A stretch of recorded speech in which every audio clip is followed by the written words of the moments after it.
네, 안녕하세요 여러분들 반갑습니다. 금융과 에너지 업종을 누구보다 쉽게 알려주는 대기업 멘토 권혁철입니다. 오늘은 컴퍼니 K라는 기업 리뷰해 보도록 할 텐데요. 컴퍼니 K는 여러분들 아시다시피 벤처 캐피탈이죠. 오늘은 컴퍼니 K가 케어메디라는 기업에 투자한 이력이 있어서 케어메디가 도대체 무슨 기업이길래 컴퍼니 K가 투자했는지 알아보려고 합니다. 같이 한번 확인해 보면서 천천히 얘기 나눠보도록 할 텐데, 먼저 시작하기 전에 저희 데이업 채널에 오시면은 모든 종목들을 커버해 드리고 있으니까 찾아와 주시면 정말 감사하겠고, 제 영상도 끝까지 지켜봐 주시면서 댓글로 궁금하신 것들 남겨주시면은 다음 영상에서 말씀을 드리도록 하겠습니다. 그럼 컴퍼니 K 바로 보도록 할게요. 일단 컴퍼니 K 여러분들 아시는 내용들이겠지만 처음 투자하셔가지고 모르시는 분들을 위해서 간단하게 말씀을 드리자면 중소벤처기업에 대한 투자 금융을 제공하고 있는 사업을 지속적으로 영위하고 있죠. 즉 기술력이 높지만 자본과 경영 여건이 취약한 기업 설립 초기 단계에 있는 벤처기업에게 대출이 아닌 지분 투자 방식으로 추후 인수합병, 상장 등을 통해서 투자 자금을 회수하고 있는 사업을 진행을 하고 있죠. 투자 방법에는 크게 두 가지 정도가 있는데, 먼저 투자 조합. 투자 조합 같은 경우 펀드와 마찬가지로 개인, 기관, 정부, 중소기업 창업투자회사, 여기선 컴퍼니 K가 되겠죠. 이 자금들을 모아서 벤처기업에게 투자를 하는 것을 투자 조합이라고 말을 하고 있고, 그리고 직접 투자 같은 경우는 컴퍼니 K가 벤처기업에게 직접 투자하는 것을 말하고 있습니다. 보통적으로 투자 조합 같은 경우는 사업 보고서에서 어디에 투자인지 어느 정도 유추가 가능한 형편이지만, 직접 투자 같은 경우 어디에 투자인지 뉴스 기사로만 접할 수 있어서 찾기가 상당히 힘듭니다. 다음으로 넘어가서 여러분들도 아시다시피 벤처기업들은 경제적 자금이 상당히 부족한 상태여서 외부 투자 유치가 필수적인데요. 투자 유치는 한 번으로 끝나는 것이 아니라 여러 단계에 걸쳐서 시행이 되고 있죠. 먼저 시리즈 A 같은 경우는 서비스 오픈하기 위한 준비 단계에서 받는 투자. 사실 이 단계까지 오지 못하고 망하는 기업들이 너무나도 많아서 여기 이 구간을 죽음의 계곡, 데스밸리라고 표현을 하고 있습니다. 그리고 시리즈 B 같은 경우 사업 확장을 하기 위해서 추가로 받는 투자 단계, 시리즈 C부터는 스케일업을 가속하기 위한 단계로 대부분 벤처기업들은 시리즈 C 단계에서 외부 투자를 마무리 짓고 안정적인 수익 구조를 만들기 위해서 노력을 하게 되죠. 그래서 이 시리즈 A, B, C 투자를 통해서 본격적인 성장을 이루게 되고, 벤처기업들은 상장이나 M&A가 가능한 기업으로 탈바꿈하게 되고, 여기서 벤처 캐피탈들은 투자금 회수를 통해서 이익을 보는 구조라고 말씀을 드릴 수 있을 것 같습니다. 그럼 다음으로 넘어가서 여러분들도 분명히 아시는 분들이 있으실 것 같은데, 컴퍼니 K가 케어 메디라는 회사에 투자했던 내역인데요. 2023년 11월에 시리즈 B에 해당하는 투자를 진행을 했다라고 하더라고요. 도대체 어떤 회사이길래 컴퍼니 K가 투자했는지 하나하나씩 살펴보도록 할게요.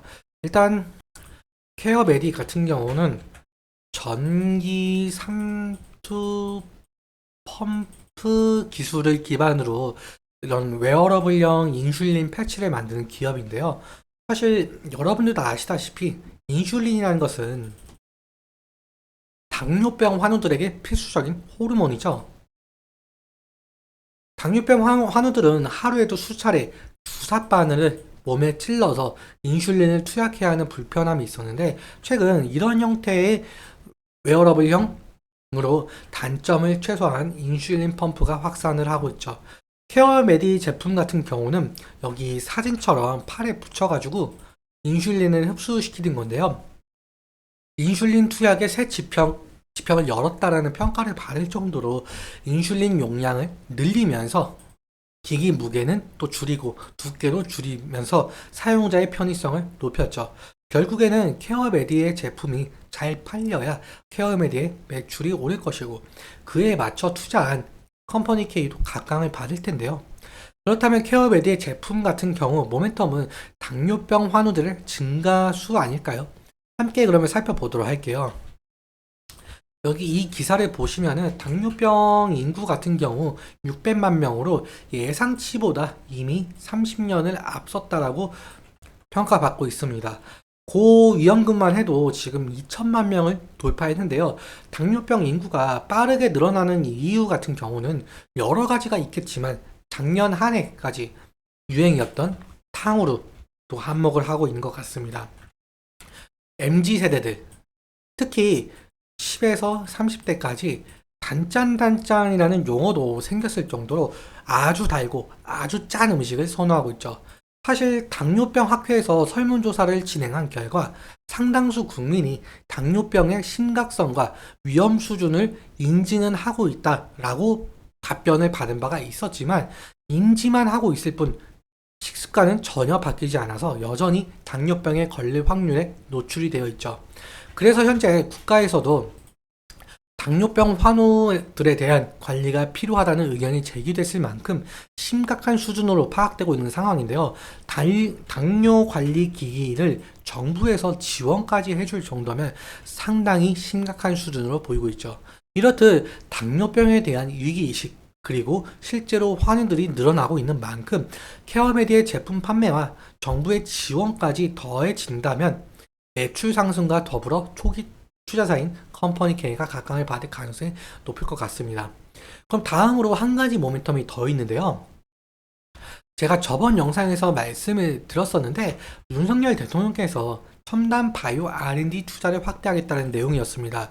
자세한 내용 같은 경우 제 전 영상 함께 봐주시면 정말 감사하겠고 간략하게 말씀을 드리자면 윤석열 대통령께서 2035년까지 바이오 산업을 200조에 도달할 수 있게끔 첨단 바이오 헬스케어 스타트업들을 빠르게 성장할 수 있도록 지원하겠다라는 내용이었는데요. 만약 케어메디가 기술력을 인정을 받아서 기술 특례의 상장으로 빠르게 상장까지 한다면 투자한 컴퍼니 K가 더욱더 빠른 엑시트를 통해서 상당한 이익을 거둘 가능성이 높아지겠죠. 그렇다면 매출도 긍정적으로 잡힐 것이고 주가의 흐름도 좋아질 것이라고 예상을 할 수가 있을 것 같습니다. 이렇듯 컴퍼니 K는 벤처 캐피탈이기에 어디에 투자를 진행을 하고 있는지 알아보는 것이 중요 투자 포인트 중 하나가 될 것 같습니다. 그럼 차트 한번 살펴보도록 할게요. 컴퍼니 K는 지금 차트를 보시면 단기적으로만 봐도 상당한 변동성을 지니고 있죠. 일단 며칠 전에 흔히 심리선이라고 부르고 있는 20일 이평선을 이탈을 하면서 다음으로 60일 이평선을 지지해주는 것이 관건이었지만 60일 이평선까지 이탈을 하게 되었죠. 다음 지지라인 같은 경우 제가 저번에도 말씀을 드렸는데 6,600원 부근이 될 가능성이 높다라고 말씀을 드렸었습니다. 왜냐면은 전에도 6,600원 부근에서 지지 같은 경우 상당히 나온 부분이었거든요. 그래서 6,600원 지지해주는지 봐야 될 듯 싶은데 만약에 6,600원 부근까지 이 지지라인까지 이탈을 하게 된다면은 리스크적인 관리가 필요하겠죠. 그리고 만약에 투자한 곳이 부각이 되어서 주가가 상승할 시에는 단기적 쌍봉 부근인 이 라인대에서도 저항이 나올 가능성이 있는데요. 좀 더 과거를 좀 살펴보자면은 사실상 지금 제가 저항대 부근을 말씀을 드렸던 부분에서 지속적으로 이 부분을 돌파를 했지만 바로 하락한 모습을 보이면서 제대로 된 지지를 받지 못한 것을 볼 수가 있겠죠. 그래서 강한 거래량을 동반하면서 매물 소화가 진행이 되고 상승한다면 저항대 부근을 돌파해 주는지도 지켜봐야 되는 문제인 것 같습니다. 오늘 내용 간략하게 정리하자면 컴퍼니 K는 벤처 캐피탈에게 앞으로 컴퍼니 K가 어디에 투자했는지 그리고 어디를 엑시트 할지에 대해서 상당히 중요하죠. 이 부분에 대해서 제가 지속적으로 영상 제작해서 말씀을 드리도록 하겠습니다. 오늘은 여기까지 말씀을 드리고 오늘 내용 도움되셨다면 구독과 좋아요 부탁드리면서 말씀드린 내용과 차트적인 부분에 대해서는 제 개인적인 견해가 있을 수밖에 없기 때문에 여러분들의 주관적인 견해와 함께 투자를 하여 현명한 선택하셨으면 좋겠습니다. 오늘도 시청해주셔서 너무 감사하고 지금까지 멘토 권혁철이었습니다. 감사합니다.